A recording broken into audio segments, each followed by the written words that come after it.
Hi everyone, this is APO Sports, and in this video, I want to talk about the top 10 lineups in the WNBA this season. I actually looked at these stats. I'm just playing around with the statistics, and I was surprised to see what I found with the top 10 within the top 10 lineups, and I can't wait to share it with you. So let's get into it real quick.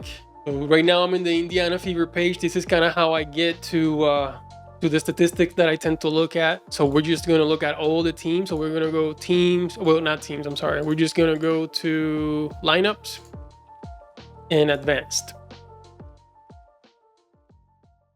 And we're going to look at all the teams. So all the teams in the WNBA, we're going to look at the 2024 season, and we're going to add a custom filter. Because I mean, this is all the minutes, so it's hard to, I want to put a minimum amount of minutes. So minutes more than 40 minutes. And why am I doing 40 minutes? Well, I'm using that number because 40 minutes is what's in a WNBA game. So I want to evaluate at least players that have played one full WNBA game together. So 40 minutes is going to be our minimum to evaluate all of the different lineups, or the top 10 lineups in the WNBA during this season. So let's run it and see what we get. So I ran it, and what we're going to do is we're going to sort it by net rating. So net rating, and here we go. These are, so 1, 2, 3, 4, 5, 6, well, 1, 2, 3, 4, 5, 6, 7, 8, 9, 10. Okay, here we go. These are the top 10 best lineups in the WNBA. And as you can tell, the Indiana Fever is the only team that has 3 lineups in the top 10, and also have 2 of the top 3 lineups as far as net rating and their efficiency or the effectiveness on the court in the entire league. So you see Connecticut has 2, and the New York Liberty have 2. That is it. That is it. No other team has 3 in the top 10. So the first lineup, the best lineup that I've been talking about and asking to be played more minutes, is the Dantas, Mitchell, Hall, Boston, Clark. And of course, this gives you more offense, a little bit less defense.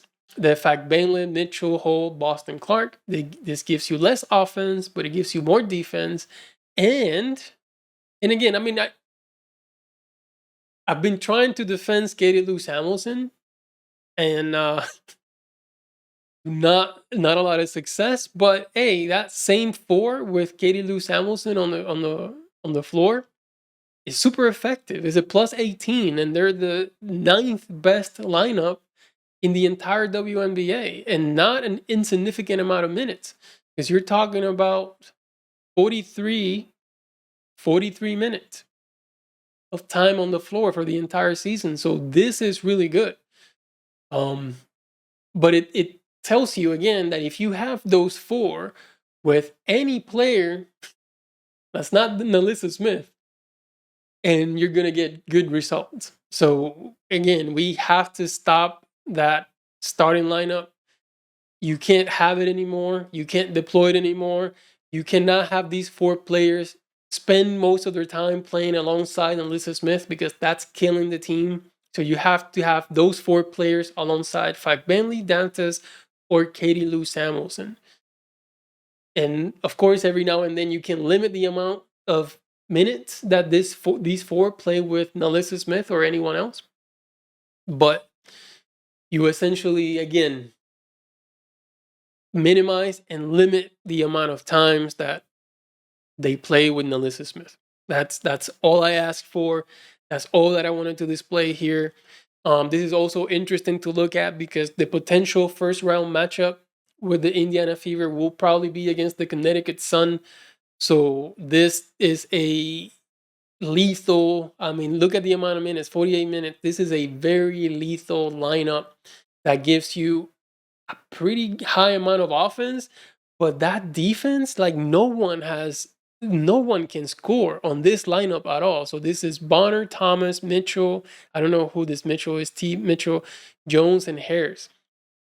It doesn't have Dejounte Carrington.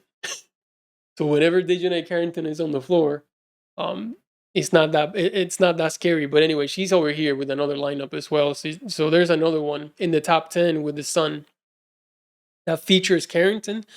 But just kind of be mindful of this Connecticut Sun lineup whenever it's the playoffs and we're looking and kind of paying attention to that, because this is their best overall lineup. Now, if we look at fourth quarters, we're going to have to minimize the minutes, but if we look at fourth quarters, there is only one lineup. So this is fourth quarters, entire game, all games, and I put a minimum of 15 minutes because, of course, we have less amount of time on the floor. So the Fever only have one lineup in the top 10, and that is the Dantas, Mitchell, Hull, Boston, Clark lineup. That is a plus 32.4 in fourth quarters during this season. And also, this is kind of deceiving. I think we have to look at the last 10 games because or the last 11 games, because this is when this is essentially after Olympic break. So if we look at the last 11 games, fourth quarters, is Dantas, Mitchell, Hull, Boston, Clark lineup is number 4 in the entire WNBA with a plus of 20.9. So 1, 2, 3, 4, 5, 6, 7. The 7th best lineup in the entire WNBA is the Fagbinley, Mitchell, Hull, Boston, Clark with plus 14. So this is kind of telling. Again, this is all in preparation for playoff basketball and everything like that. You can kind of already tell what your best lineup should be and who you should be deploying in the fourth quarter to win these games. That's it. That's all I wanted to talk about in this video, which is essentially covering the 10 best lineups in the WNBA and how we featured 3 Fever lineups.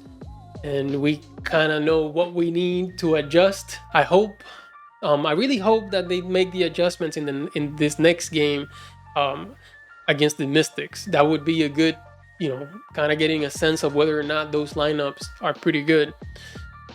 But I just don't know if they're going to do that. And then we also evaluated the fourth quarter lineups where they feature at least 2 in the fourth quarter, at least since the Olympic break. And the data is super consistent. The data, the analytics, as far as who your best lineups are, is as consistent as it gets. So that's it for this video. If you have any other comments or any other thoughts as far as the lineups and who should be closing or who the best lineups in the Fever are, just feel free to comment below. Once again, thank you so much for watching, and I'll see you next time.